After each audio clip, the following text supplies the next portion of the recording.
अस्सलाम वालेकुम एवरीवन। उम्मीद करती हूँ आप सब खैरियत के साथ होंगे। फ्रेंड्स, आज की इस वीडियो के अंदर मैं आपको इंग्लिश के कुछ ऐसे सेंटेंसेस सिखाने जा रही हूँ जिनको आप अपनी डेली रूटीन में यूज़ कर सकते हैं।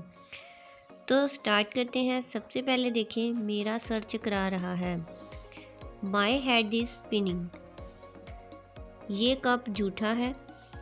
This is a used cup. मुझे अगर मगर नहीं चाहिए। I want no ifs and but.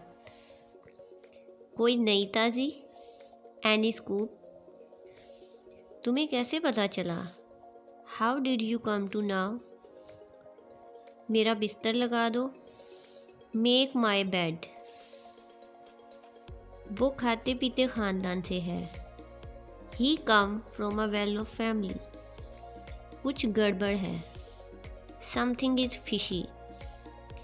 मुझे इससे कोई फ़र्क नहीं पड़ता। It make no difference to me. Last है, इसने ये लंडा बाज़ार से ख़रीदा है। He bought it from flea market. Landa Bazaar को कहते हैं फ्लू मार्केट। तो फ्रेंड, ये थे कुछ सेंटेंसेस जिनको आप अपनी डेली रूटीन में यूज़ कर सकते हैं।